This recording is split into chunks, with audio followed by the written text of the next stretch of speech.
ప్రభునందు ప్రియులారా, దేవుని మాటలు విందాం. ఇర్మియా గ్రంథం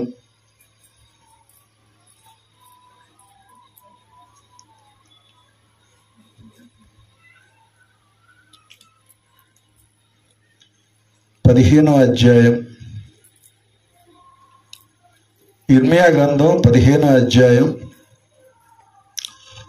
19, 20, 21 వచనాలు నేను చదువుతాను. దయచేసి బైబిల్ ఉన్న వాళ్ళందరూ తెరచి చూడండి, వినండి. కాబట్టి యెహోవా ఈలాగు సెలవిచ్చను, నీవు నా తట్టు తిరిగిన ఎడల, నీవు నా సన్నిధిని నిలిచినట్లు నేను నిన్ను తిరిగి రప్పింతును. ఏవి నీచములో ఏవి ఘనములో నీవు గుర్తు పట్టిన ఎడల నీవు నా నోటి వలె ఉందువు. వారు నీ తట్టునకు తిరగవలెను గాని నీవు వారి తట్టునకు తిరగకూడదు. అప్పుడు నిన్ను ఈ ప్రజలను పడగొట్టజాలని ఇత్తడి ప్రాకారముగా నేను నియమించెదను. నిన్ను రక్షించుటకును నిన్ను విడిపించుటకును నేను నీకు తోడై యుందును. గనుక వారు నీ మీద యుద్ధము చేయుదురు గాని నిన్ను జయింపకపోదురని యెహోవా సెలవిచ్చుచున్నాడు. దుష్టుల చేతిలో నుండి నిన్ను విడిపించెదను, బలాత్కారుల చేతిలో నుండి నిన్ను విమోచించెదను.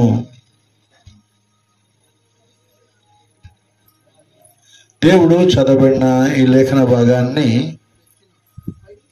చేరి వచ్చిన మనందరి ఆత్మీయ జీవితాలకు దీవెనకరంగా ఉండునట్లు ఆశీర్వదించి దీవించును గాక. ఈ మాటలు ఇర్మియా ప్రవక్తతో దేవుడు మాట్లాడుతున్నాడు.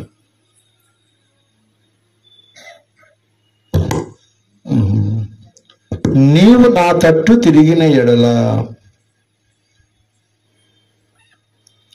దేవుడు మనుషులతో మాట్లాడేటప్పుడల్లా ఈ మాట పదే పదే చెప్తూ ఉండడం మనం చూస్తాం. జకరియా గ్రంథం, కొంచెం బైబిల్ చదివేయడంలో కొంతమంది ఎవరైనా కొంచెం సహకరించండి. జకరియా గ్రంథం పాత నిబంధనలోనే జకరియా గ్రంథం 1వ అధ్యాయము 3వ వచనము కూడా చదవండి. కాబట్టి నీవు వారితో ఇట్లనుము, సైన్యములకు అధిపతియగు యెహోవా సెలవిచ్చినదేమనగా, మీరు నా తట్టు తిరిగిన ఎడల నేను మీ తట్టు తిరుగుదునని సైన్యములకు అధిపతియగు యెహోవా సెలవిచ్చుచున్నాడు. ఇదే సైన్యం. చాలు. ఇశ్రాయేలీయులతో ఈ మాటలు జకరియా గ్రంథంలో, మీరు నా తట్టు తిరిగిన ఎడల నేను మీ తట్టు తిరుగుదును అంటున్నాడు. అంటే మనుషులు లోకం తట్టు తిరిగి ఉన్నారు, లోకాశల తట్టు, ఈ భూ సంబంధమైన వాటి మీదనే మనసు పెడుతున్నారు. పర సంబంధమైన వాటి యందు మనుషులు ఆసక్తిగా లేరు.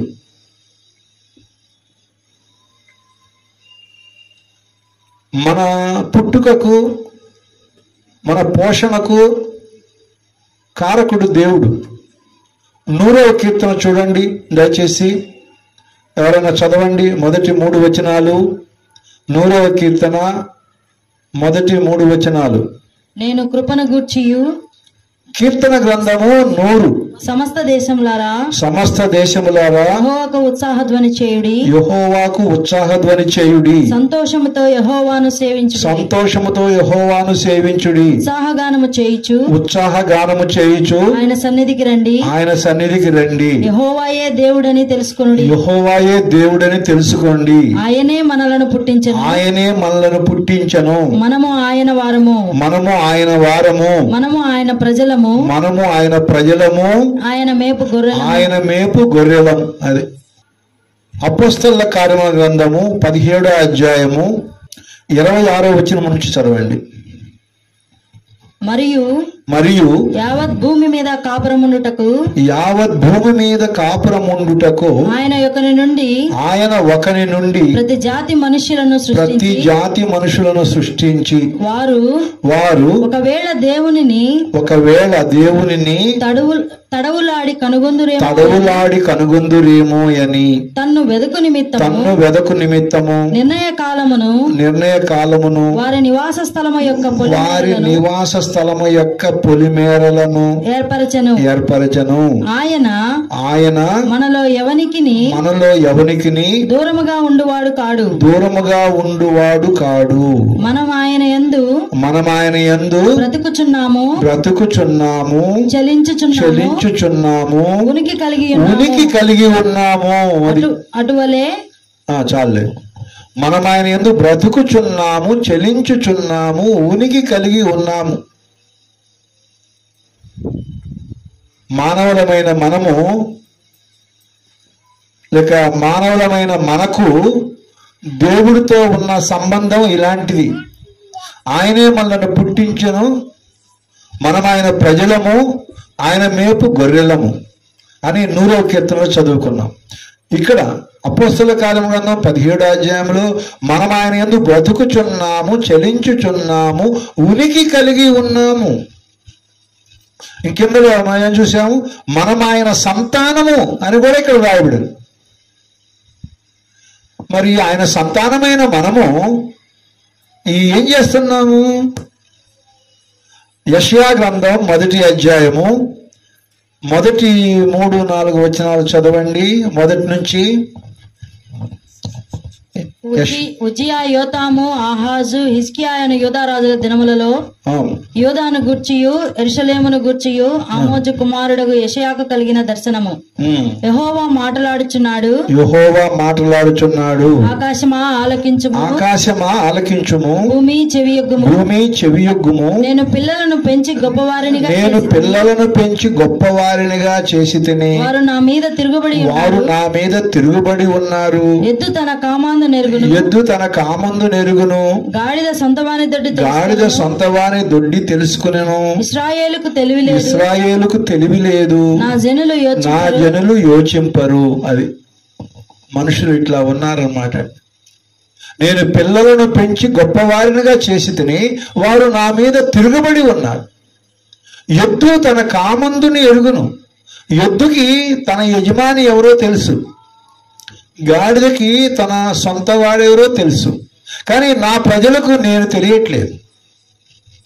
తమను పుట్టించిన సృష్టికర్త మనుషులకి పట్టట్లేదు, ఎరగని వారుగా ఉన్నారు.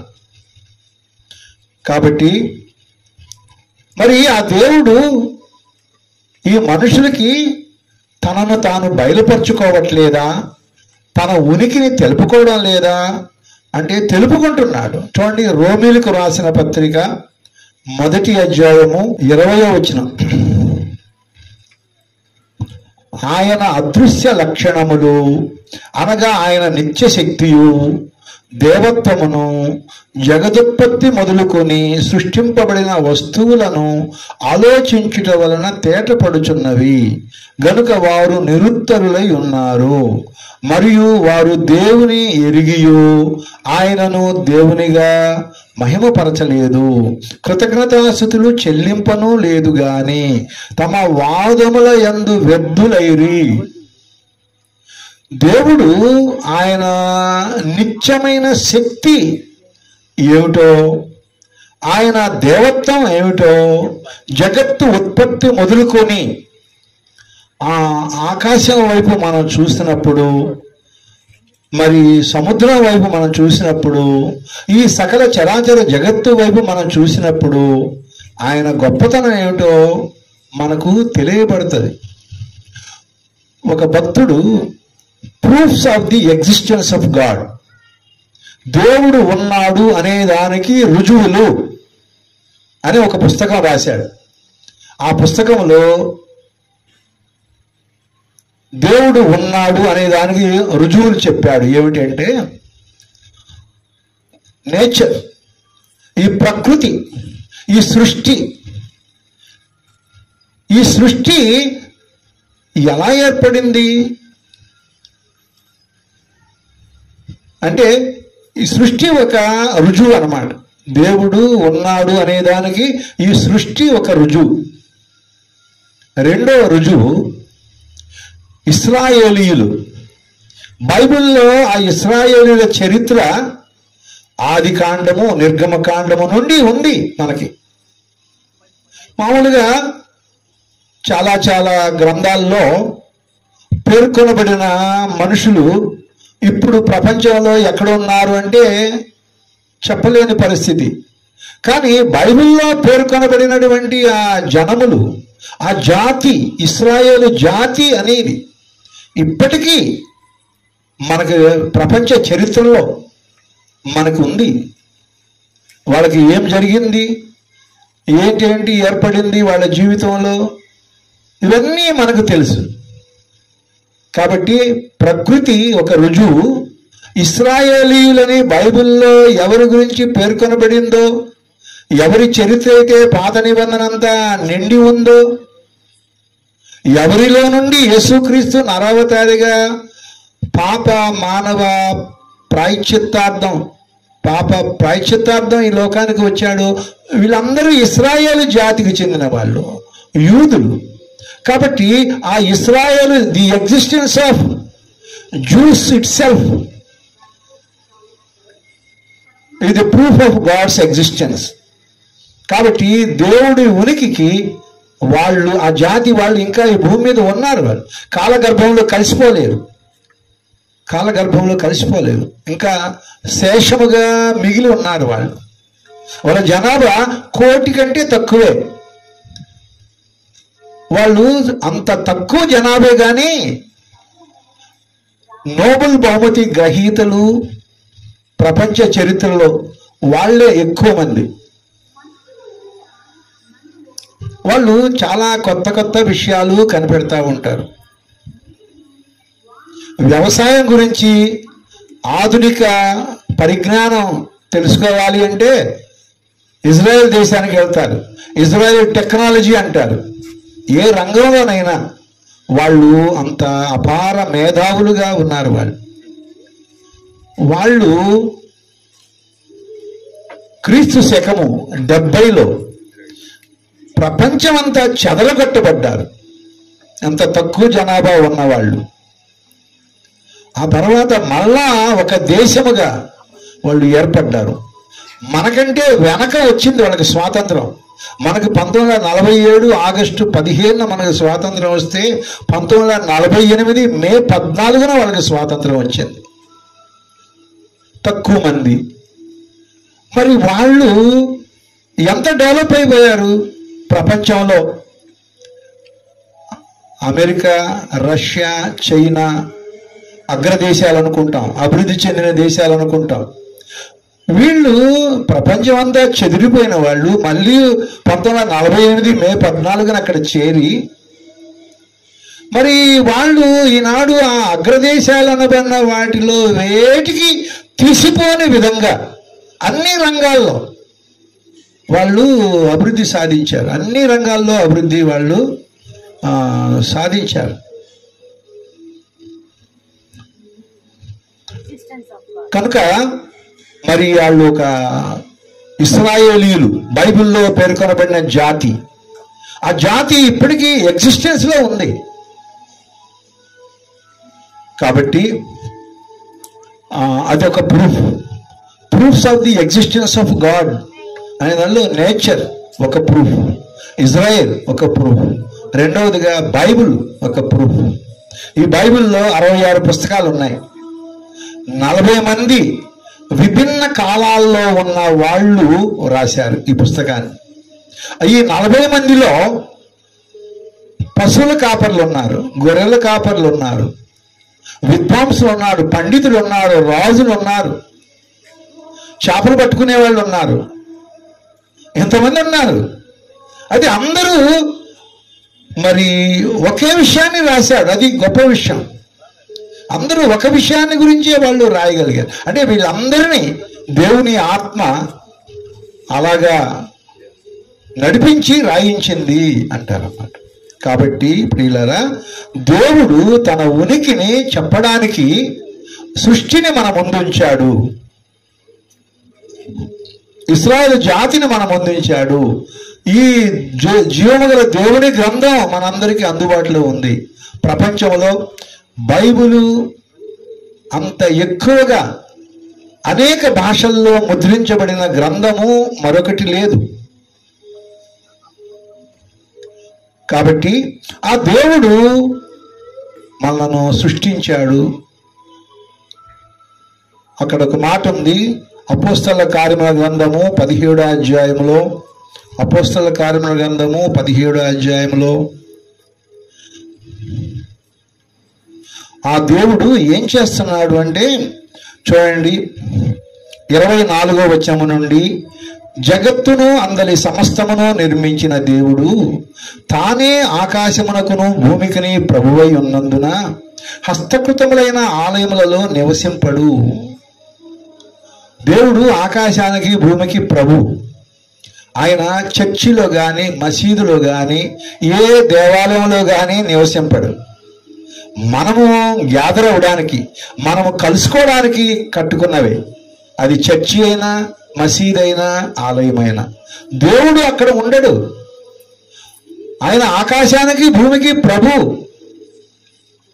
యెషయా గ్రంథం 66లో ఆకాశము నా సింహాసనము, భూమి నా పాదపీఠము అన్నాడు. ఈ విషయాన్ని రవీంద్రనాథ్ ఠాగూర్ ఆయన రాసిన గీతాంజలి, నోబెల్ బహుమతి వచ్చింది దానికి. దాంట్లో ఆయన కూడా మెన్షన్ చేశాడు, ఆకాశము నీ సింహాసనము, భూమి నీ పాదపీఠము అని రవీంద్రనాథ్ ఠాగూర్ కూడా మెన్షన్ చేశారు. కాబట్టి ఆకాశము సింహాసనముగా కలిగిన, భూమి పాదపీఠముగా కలిగిన దేవుణ్ణి మనము ఏ ఆలయములో, ఏ 4 గోడల మధ్య బంధిస్తాము? అది ఇక్కడ చెప్తున్నాడు. జగత్తును అందరి సమస్తమును నిర్మించిన దేవుడు తానే ఆకాశమునకును భూమికిని ప్రభువై ఉన్నందున హస్తకృతములైన ఆలయములలో నివసింపడు. ఆయన మనం కట్టిన గుడులు గోపురాల్లో ఆయన నివసింపడు.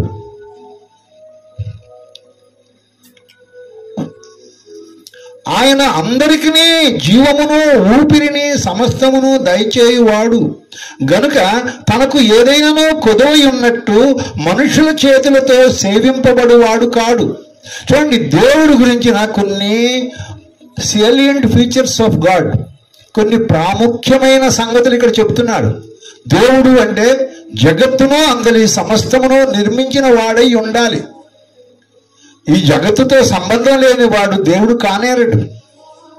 ఆయన ఆకాశము భూమికి ప్రభువు అయినంత గొప్పవాడు. ఇంతేకాదు, ఆయన అందరికీ జీవము ఊపిరి సమస్తము మనకు దయచేస్తున్నాడు. మనము ఆయన యందు విశ్వాసం గలవారమై ఉండొచ్చు, విశ్వాసం లేకపోయి ఉండొచ్చు కూడా. బైబిల్లో ఉంది, కొత్త నిబంధనలో యేసు ప్రభు దేవుడు ఎలాంటి వాడో చెప్పాడు.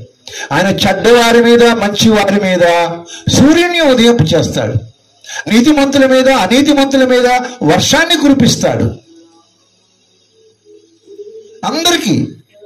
అది ఎలాగంటే, ఒక తండ్రికి 4 పిల్లలు ఉన్నారు. 2 మాట వింటారు, 2 మాట వినరు. వాళ్ళకి అన్నం పెట్టరా, వాళ్ళకి బట్టలు ఇవ్వరా, పెళ్లి చేయడా, ఆస్తిలో వాటా ఇవ్వరా? ఇవ్వాలి. అది దేవుడు. కాబట్టి దేవుడు అందరికీ జీవము ఊపిరి సమస్తము దయచేసేవాడు. ఆయన తనకేదో కుదవి ఉన్నట్టు మన చేతులతో సేవింపబడేవాడు కాడు. కాబట్టి మనం ఆ దేవుడికి, ఆయన మన నుంచి కోరేది ఏంటంటే, చాలాసార్లు మనము ఏం తీసుకెళ్తాం? ఆయన సృష్టిలో పండిన పంట తీసుకెళ్తాం ఆయన సన్నిధికి. పశువులను తీసుకెళ్తాం, కోడెలను, దూడలను, కోళ్లను దేవుడికి తీసుకెళ్తాం. అవన్నీ ఆయన సృష్టే కదా. ఆయన సృష్టిలో నుంచి నువ్వేంటి ఆయన తీసుకెళ్ళేది? ఆ దేవుడు మనుషుల నుండి కోరేది ఏంటంటే, బైబిల్లో ఉంది, సామెతల గ్రంథం 23వ అధ్యాయము 26వ వచనంలో ఉంది, నా కుమారుడా నీ హృదయము నాకిమ్ము. అది దేవుడికి మనం ఏమన్నా ఇవ్వదలిస్తే మన హృదయం ఇవ్వాలి ఆయనకి. అంటే మన హృదయంలో దేవుడికి చోటు ఇవ్వాలి. అంటే ఆ మాటకి అర్థం ఏంటంటే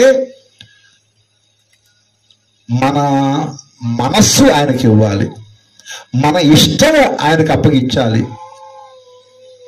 దేవుని యొక్క అధికారము మన మీద అమలు అవ్వాలి. అది మన నుండి ఆయన కోరుతున్నాడు. నీ హృదయం నాకి, నీ ఇష్టాన్ని నీ మనసులో నాకు చోటు, నేను చెప్పినట్టుగా నువ్వు నడుచుకో అనేదే దేవుడు కోరుతా ఉన్నాడు. కాబట్టి తర్వాత ఆయన ఆలయాల్లో నివసించాలన్నారు. మరి ఎక్కడ నివసిస్తాడు ఆయన? ఆయన కట్టుకున్న ఆలయాల్లో నివసిస్తాడు. ఆయన కట్టుకున్న ఆలయాలు ఎవరు? నీవు నేనే, మనుషులే. ఆయన మనల్ని నిర్మించాడు. ఆయన బైబిల్లో ఉంది, ఆయన ఒకరి నుండి ప్రతి జాతి మనుషులను సృష్టించాడు. బైబిల్లో ఆదాము హవ్వ అని ఆది దంపతులు, వాళ్ళలో నుండి ఈ ప్రపంచంలో ఇప్పటికీ ఎన్ని జాతులు ఉన్నాయో. మొట్టమొదట ఆసియా, యూరప్, ఆఫ్రికా, 3 ఖండాలు. మొట్టమొదట వాళ్ళు నోవహు అనే మూల పురుషుడు యొక్క షేము, హాము, యాపెతు వారిలో నుంచి వచ్చారు. ఆ తర్వాత ఉత్తర అమెరికా, దక్షిణ అమెరికా ఇట్లాంటివన్నీ ఏర్పడ్డాయి. ముందు 3 ఖండాలు, యూరప్, ఏసియా, ఆఫ్రికా ఇవన్నమాట. కాబట్టి మనుషులమైన మనము మనము తెలుసుకోవాలని, ఆయన పట్ల ఆయన ఎరిగి ఆయన సేవించాలని, మన హృదయము ఆయనకి ఇవ్వాలని ఆయన కోరుతున్నారు. అందుకని ఇప్పుడు మనం చదువుకున్న వాక్యం ఏంటనమాట? నా తట్టు మీరు తిరిగిన ఎడల నేను మీ తట్టు తిరుగుతాను. మరి ఇవన్నీ దేవుడి నుంచి పొందుకున్న మనం ఎవరి తట్టు తిరిగి ఉన్నాము? లోకము, ఈ లోక సంబంధమైన వ్యవహారాలు, విషయాలు, వీటితో మన సమయము, మన సొమ్ము, మన సమస్తము వాటికి మనం దారాదత్తం చేసి ఉన్నాం. దేవుడి పట్ల, దేవుడి వైపు మనము మనసు పెట్టని వారుగా మనం ఉన్నాం. అందుకని మీరు నా తట్టు తిరిగిన ఎడల నేను మీ తట్టు తిరుగుదును అని చెప్తున్నాడు అక్కడ. మళ్ళీ తర్వాత వాక్యం దగ్గరికి వద్దాము. ఇర్మియా గ్రంథము 15వ అధ్యాయం. ఏవి నీచములో ఏవి ఘనములో నీవు గుర్తుపట్టిన ఎడల నీవు నా నోటి వలె ఉందువు అంటున్నాడు. మనుషులకి దేవుడు చెప్తున్న మాట ఏంటంటే, ఏవి నీచములో ఏవి ఘనములో మనము గుర్తుపట్టాలి. ఈ ప్రపంచంలో నీచములు ఘనములు అన్నీ కలిసి ఉన్నాయి, కలగాపలగంగా ఉన్నాయి. కాబట్టి వాటిలో నుండి మనము దేవుని స్వరూపము, దేవుని పోలికలో చేయబడ్డ వాళ్ళమని. ఈ సకల చరాచర జగత్తుని దేవుడు సృష్టించాడు అనేది ఆస్తికులందరి నమ్మిక. మనిషి 6వ రోజున చేయబడ్డాడు. మొదటి రోజు వెలుగు, 6వ రోజున మనిషిని చేశాడు. అందుకని మనిషిని అంటారు సుప్రీం క్రియేషన్ ఆఫ్ గాడ్. మనిషి దేవుని యొక్క సృష్టిలో తలమానికము లాంటి వాడు. ఆఖరిగా ఎవరిని చేశారో తెలుసా? స్త్రీని చేశాడు ఆదాములో నుండి. మరి ఆమె ఎవరు? Man is supreme creation of God. మరి స్త్రీ, women is crown of God, అంటే క్రౌన్ ఆఫ్ మ్యాన్. అంటే మనిషి తలమానికం అనుకుంటే ఆ తల మీద కిరీటం లాంటిది స్త్రీ అని చెప్పబడింది.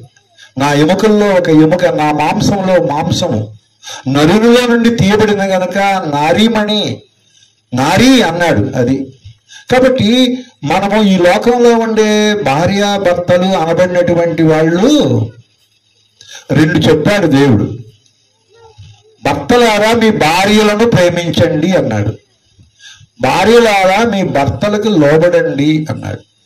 అవి 2 ఆజ్ఞలు ఇచ్చారు. భార్య ఏ కుటుంబమైనా ఏ సంసారమైనా సజావుగా సుఖవంతంగా సాగాలంటే ఇది దేవుడి నియమం. ఇది ఆ నియమాన్ని మనము అనుసరించాలి. ఎవరికి నువ్వు లోబడుతున్నావు? నిన్ను ప్రేమించే నీ భర్తకేగా. ఎవరో పరాయి వ్యక్తికి లోబడమని చెప్పట్లేదే దేవుడు. నీ భర్తకే.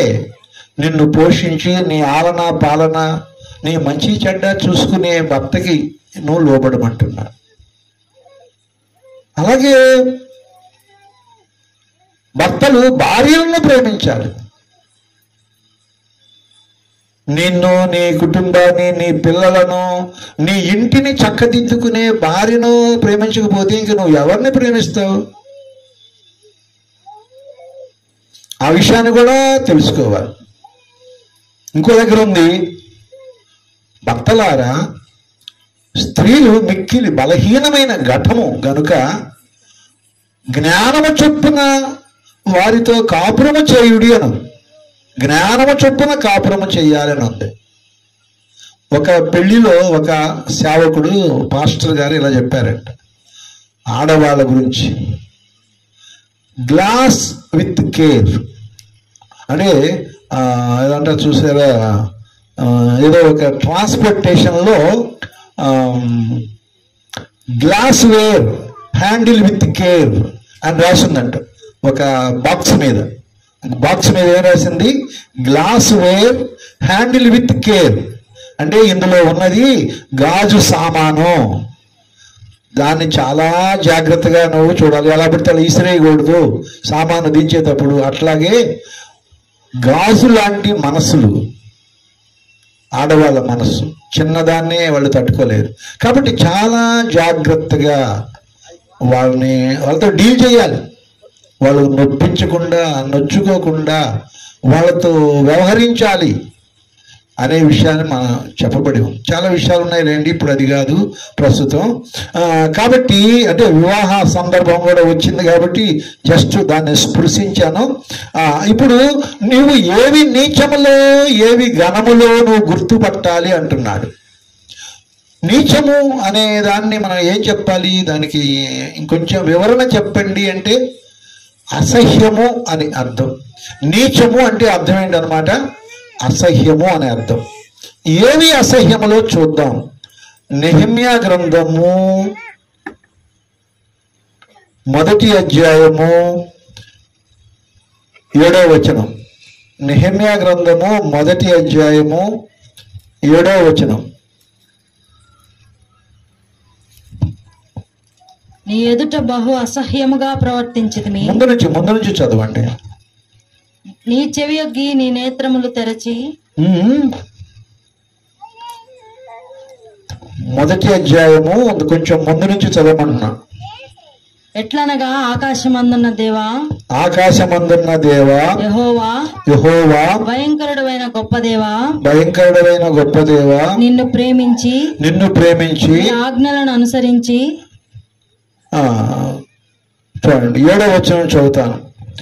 నీ ఎదుట బహు అసహ్యముగా ప్రవర్తించితిమి. నీ సేవకుడైన మోషే చేత నీవు నిర్ణయించిన ఆజ్ఞలనైనను కట్టడలనైనను విధులనైనను మేము గైకొనకపోతిమి. అది దేవుడు మనుషులకి ఈ లోకంలో నడవలసిన ఆజ్ఞలు కొన్ని ఇచ్చాడు, విధులు కొన్ని ఇచ్చాడు, కట్టడలు కొన్ని ఇచ్చాడు. చూసారా, మనం ఒక ఉద్యోగంలో చేరామనుకోండి, ఆ ఉద్యోగంలో కొన్ని రూల్స్ రెగ్యులేషన్స్ ఉంటాయిగా. ఒక దేశంలో కొన్ని రూల్స్ రెగ్యులేషన్స్ ఉంటాయిగా. ఒక కుటుంబంలో కొన్ని పద్ధతులు ఉంటాయిగా. మరి అవి ఎందుకు పెడతారు? అవి అంటే మన జీవితం సజావుగా సాగడానికి. అలాగే దేవుడు కూడా కొన్ని ఆజ్ఞలు ఇచ్చాడు మనకి. 10 ఆజ్ఞలు మీకు అందరికీ తెలుసుగా, బైబిల్లో 10 కమాండ్మెంట్స్ అంటాడు. నీ దేవుణ్ణి ప్రేమించు, నీ పొరుగువాడిని ప్రేమించు, నరహత్య చేయొద్దు, వ్యభిచారం చేయొద్దు, దొంగతనం చేయొద్దు. ఈ 10 ఆజ్ఞల్లో సగం ఆజ్ఞలు దేవుడికి సంబంధించింది, సగం ఆజ్ఞలు తోటి మనిషి పట్ల మనం వ్యవహరించవలసిన విధాన్ని సూచించేటటువంటివి. కాబట్టి ఆ ఆజ్ఞలను దేవుడు ఇచ్చాడు. ఆ 10 ఆజ్ఞలను 2 ఆజ్ఞలు చేసేసాడు యేసు ప్రభు. నీ పూర్ణ హృదయంతో నీ దేవుణ్ణి ప్రేమించు అన్నాడు. నిన్ను వలె నీ పొరుగువాడిని ప్రేమించు అంటారు. కాబట్టి దేవుడితో నీకుండే సంబంధం సరిగా ఉండాలంటే దేవుణ్ణి ప్రేమించు, రెండవదిగా నీ పొరుగువాడిని కూడా ప్రేమించు అంట. సమాజంలో మనము సత్సంబంధాలు కలిగి ఉండాలి తోటి మానవుడితో అనే విషయాన్ని చెప్పాడు. అయితే ఇక్కడ ఏం చెప్తున్నాడు 7వ వచనంలో, మోషే చేత నీవు నిర్ణయించిన ఆజ్ఞలనైనను కట్టడలనైనను విధులనైనను మేము గైకొనకపోతిమి. ఇలాగా దేవుని ఆజ్ఞలు గైకొనకపోవడమే అసహ్యంగా ప్రవర్తించడం. అసహ్యం అంటే ఏంటనమాట, దేవుడు మనకిచ్చిన ఆజ్ఞలను మనము గైకొనకుండా ఉండడమే అసహ్యంగా ప్రవర్తించడము. అది మనం తెలుసుకోవాలి. కాబట్టి మనము ఏ స్థితిలో ఉన్నాము? దేవుని ఆజ్ఞను అతిక్రమించిన వారుగా ఉన్నామా? పాపం అంటే ఏమో కాదు, ఆజ్ఞ అతిక్రమమే పాపం. దేవుడు ఒక ఆజ్ఞ ఇచ్చినప్పుడు ఆ ఆజ్ఞను మనము అతిక్రమిస్తే గనక అది పాపము కింద దేవుని వాక్యము సెలవిస్తూ ఉంది. కాబట్టి అది. తర్వాత ఇంకో మాట మీకు చెప్తాను. యెషయా గ్రంథం 61వ అధ్యాయము 8వ వచనం. యెషయా గ్రంథము 61వ అధ్యాయము 8వ వచనం.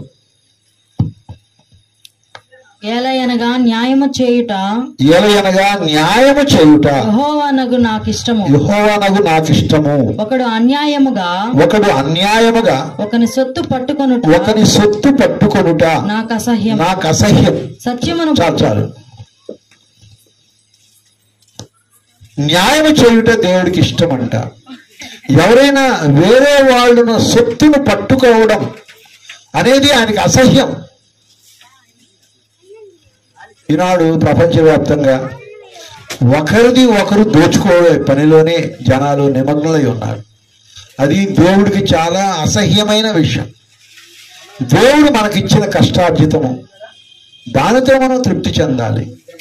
ప్రపంచంలో అలాగ ఉండడం లేదు. అందుకనే అశాంతి, అరాచకం ఇవన్నీ ప్రపంచంలో. ఎవరి మట్టుకు వాళ్ళు అలాగా మనకు కలిగిన దానితో మనం తృప్తి చెంది ఉన్నప్పుడు అది దేవుడు కూడా మెచ్చుకునే సంతోషించే విషయముగా ఉంటుంది. కాబట్టి మనము ఇతరుల సొమ్ము కోసం ఆశించకూడదు. నీ పొరుగు వాడిని ఏది నువ్వు ఆశించకూడదు అనేది 10 ఆజ్ఞల్లో ఒక ఆజ్ఞ. నిన్ను వల్ల నీ పొరుగు వాడిని ప్రేమించు. నీ పొరుగు వాని భార్యనైనా పశువులనైనా దేన్నైనా ఆశించకూడదు అని కూడా ఒక ఆజ్ఞ. తర్వాత సామెతల గ్రంథము 6వ అధ్యాయము 16వ వచనము చూడండి. సామెతల గ్రంథము 6వ అధ్యాయము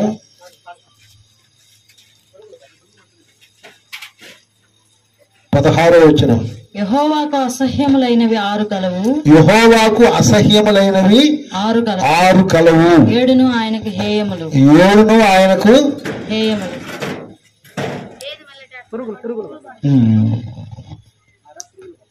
యెహోవాకు అసహ్యములైన 6 గలవు, 7 ఆయనకు హేయములు. ఏంటి ఆయనకు అసహ్యమైన 6 లేక 7 అంటే ఇక్కడ చెప్పాడు 17వ వచనంలో. అవేవనగా అహంకార దృష్టి, గర్వం దేవుడికి అసహ్యం. ఎవరిలో ఉన్నా మనకే నచ్చదు కదా. ఎవరైనా గర్వంగా ఉంటే,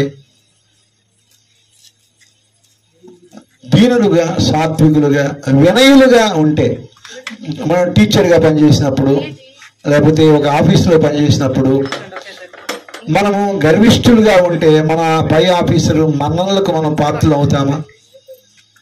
వినయం నేర్చుకోవాలి, సాత్వికం నేర్చుకోవాలి. అది మనల్ని అందరికీ ప్రీతి పాత్రలుగా మనల్ని చేస్తుంది. కాబట్టి దేవుడికి కూడా అహంకార దృష్టి దేవుడికి నచ్చదు. తర్వాత కళ్ళలాడు నాలుక, అబద్ధం చెప్పడం, అబద్ధం అనేటటువంటిది దేవుడు ఇష్టపడాడు.